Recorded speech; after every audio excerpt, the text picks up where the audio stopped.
अस्सलाम वालेकुम नाजरीन, मैं सबीहा तबस्सुम और आप देख रहे हैं अम्बेडकर उर्दू न्यूज़। सबसे पहले पेश हैं सुर्खियाँ। तेलंगाना सेक्रेटेरिएट की नौ तामीर शुदा इमारत में आग लगने का वाक़या।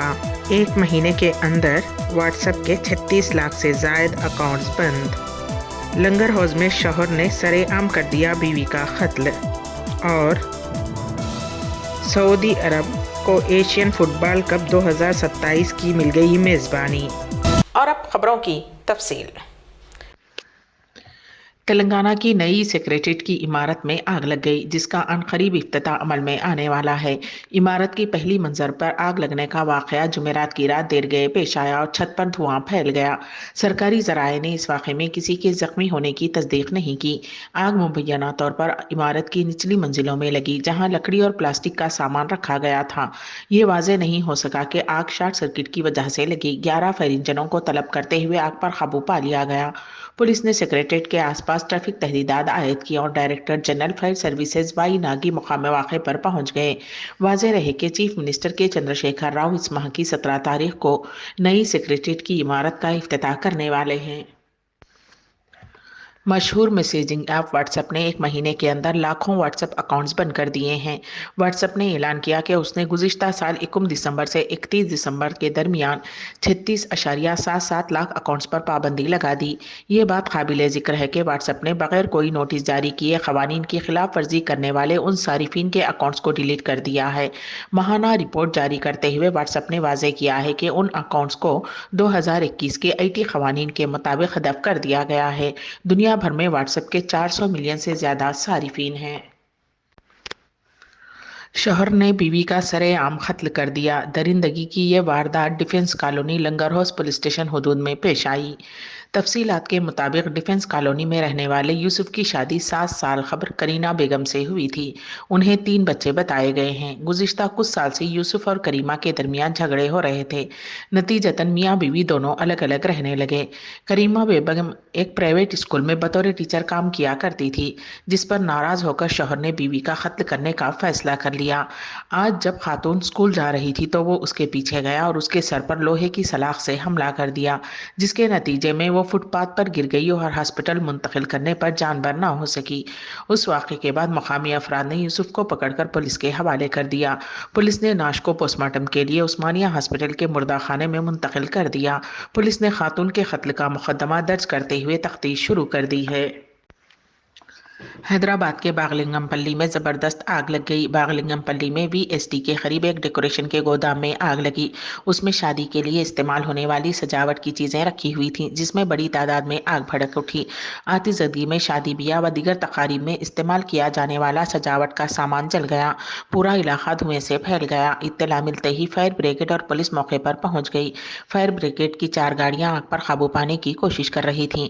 गोदाम के करीब उजाड़ में गुंजान आबादी की मौजूदगी से मुकामी लोग परेशान हैं। हुक्काम को शुबा है कि आग शॉर्ट सर्किट के बायस लगी। उन्होंने कहा कि इमलाक का बहुत ज्यादा नुकसान हुआ है। पुलिस ने मुकदमा दर्ज कर लिया है और वाक़े की तहकीकात कर रही है। रियासत तेलंगाना के वरंगल रेती अड्डा चौराहे के पास जुमा की सुबह की अव्वलीन सातों में भयानक आतिशबाजी का वाक़या पेश आया। आग पुराने दरवाजे और खिड़कियों की फरोख्त की दुकान के गोदाम में लगी और करीबी फर्टिलाइजर शॉप और 2 व्हीलर मैकेनिक शॉप तक पहुंच गई। आग की वजह से इलाके में धुआं फैल गया और मुकामी अफराद ने सांस लेने में तकलीफ की शिकायत की। 12 फायर इंजनों को तलब करते हुए आग बुझाने का काम किया गया। फौरी तौर पर आग लगने की वजह और नुकसान का अंदाजा नहीं लगाया जा सका। उस हादसे में किसी जानी नुकसान या किसी के जख्मी होने की इत्तला नहीं है। गुजरात फसादात पर मबनी BBC की दस्तावेजी फिल्म पर पाबंदी लगाने के मरकज़ के फैसले को चैलेंज करने वाली एक दरखास्त पर आज सुप्रीम कोर्ट में समाअत हुई। अदालत उज़्मा ने इस मामले में मरकज़ी हुकूमत को नोटिस जारी की है। सुप्रीम कोर्ट ने मरकज़ की मोदी हुकूमत से 3 हफ्तों में जवाब तलब किया है। दरखास्त में कहा गया है कि गुजरात फसादात पर मबनी BBC की दस्तावेजी फिल्म अवाम को देखने के लिए जारी की गई, ताहम IT एक्ट 2021 के रूल 16 के तहत सच्चाई के खौफ पर पाबंदी लगाई गई है। सुप्रीम कोर्ट ने इस मामले की समाअत अप्रैल तक के लिए मुलतवी कर दी है। वाज़ेह रहे कि इस दस्तावेजी फिल्म को हुकूमत ने जानिबदाराना प्रोपेगेंडा करार देते हुए मुस्तरद कर दिया था। ملک کی سب سے بڑی ڈیری کمپنی امول نے ایک اہم فیصلہ لیا ہے۔ گجرات ڈیری نے اعلان کیا ہے کہ وہ جمعہ سے امول دودھ میں 3 روپے فی لیٹر اضافہ کرے گی۔ تازہ ترین اضافے کے ساتھ امول گولڈ دودھ فی لیٹر 66 روپے، امول تازہ دودھ 54 روپے فی لیٹر اور امول گائے کا دودھ 56 روپے فی لیٹر۔ امول ڈیری نے امول A2 بھینس کے دودھ کی قیمت 70 روپے فی لیٹر تک بڑھانے کا فیصلہ کیا ہے۔ گجرات کوآپریٹو دودھ مارکیٹنگ فیڈریشن لمیٹڈ کے سینئر سیلز مینیجر پرکاش اوتے نے امول دودھ کی قیمتوں کی فہرست جاری کی ہے، جو جمعہ سے ملک بھر میں بڑھی ہیں۔ دریں اثنا معلوم ہوا ہے کہ امول نے 2022 میں دودھ کی قیمت میں 3 مرتبہ اضافہ کیا ہے۔ پچھلے سال اس نے مارچ، اگست اور اکتوبر میں دودھ کی قیمتوں میں اضافہ کیا۔ کمپنی نے کہا ہے کہ اس نے بڑھتی ہوئی قیمتوں کے پیش نظر دودھ کی قیمت میں اضافہ کیا ہے۔ ماضی میں اس میں عام طور پر 2 روپے فی لیٹر کا اضافہ کیا جاتا تھا، اس مرتبہ اس میں 3 روپے کا اضافہ کیا گیا ہے۔ مسجد الحرام میں مصلی المسنات معمر خواتین کے لیے نماز کی جگہ کے نام سے نماز کی جگہ مختص کی گئی ہے۔ مسجد الحرام میں سماجی خدمات کے ادارے کے عہدیدار ڈاکٹر عبیر الجفیر نے جمعرات کو المسجد الحرام میں معمر زائرات کے لیے نماز کی جگہ کا افتتاح کیا۔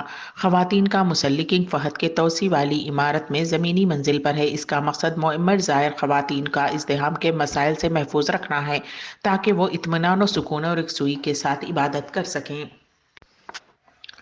سعودی عرب کو ایشین فٹ بال کپ کی میزبانی حاصل ہونے کی خبر مملکت میں خوشی کی لہر دوڑا گئی۔ ایشین فٹ بال کنفیڈریشن نے اعلان کیا ہے کہ سعودی عرب پہلی مرتبہ 2027 AFC ایشین کپ کی میزبانی کرے گا۔ پرتگالی فٹ بال اسٹار کرسٹیانو رونالڈو کے سعودی کلب النصر سے معاہدے اور فیفا ورلڈ کپ میں سعودی عرب کی ٹیم کی بہترین کارکردگی کے بعد اس خبر نے مملکت نے دنیا میں سب سے مقبول کھیل کے مرکز کے طور پر اپنی پہچان بنائی ہے۔ الاخباریہ اور عکاس کے مطابق سعودی ولی عہد شہزادہ محمد بن سلمان نے کہا ہے کہ سعودی عرب میں ایشین فٹ بال کپ 2027 کا انعقاد مملکت بشمول پورے بر اعظم میں فٹ بال کے روشن مستقبل کا ذریعہ موقع ثابت ہوگا۔ سعودی ولی عہد کا کہنا ہے کہ ہم ایشین فٹ بال کے لیے نئے افق کھولنے کے حوالے سے پرعزم ہیں۔ واضح رہے کہ ایشین فٹ بال کپ کے مقابلے سعودی عرب کی تاریخ میں پہلی بار ہوں گے۔ ایشین آرگنائزیشن نے گزشتہ اکتوبر کے وسط میں بتایا تھا کہ ایشین فٹ بال کپ 2027 کی میزبانی کے لیے انڈیا اور سعودی عرب امیدوار ہیں۔ قطر میزبانی کے امیدواروں کی فہرست سے باہر نکل گیا تھا۔ امبیڈکر اردو نیوز کے اختتام سے قبل دوبارہ سرخیوں پر ایک نظر۔ تلنگانہ سکریٹریٹ کی نو تعمیر شدہ عمارت میں آگ لگنے کا واقعہ۔ 1 مہینے کے اندر واٹس ایپ کے 36 لاکھ سے زائد اکاؤنٹس بند۔ لنگر حوض میں شوہر نے سرے عام کر دیا بیوی کا قتل۔ اور سعودی عرب کو ایشین فٹ بال کپ 2027 کی مل گئی میزبانی۔ اسی کے ساتھ ہی امبیڈکر اردو نیوز یہیں پر اختتام پذیر ہوتی ہیں، تو دیجیے گا سبیہ تبسم کو اجازت۔ اللہ حافظ۔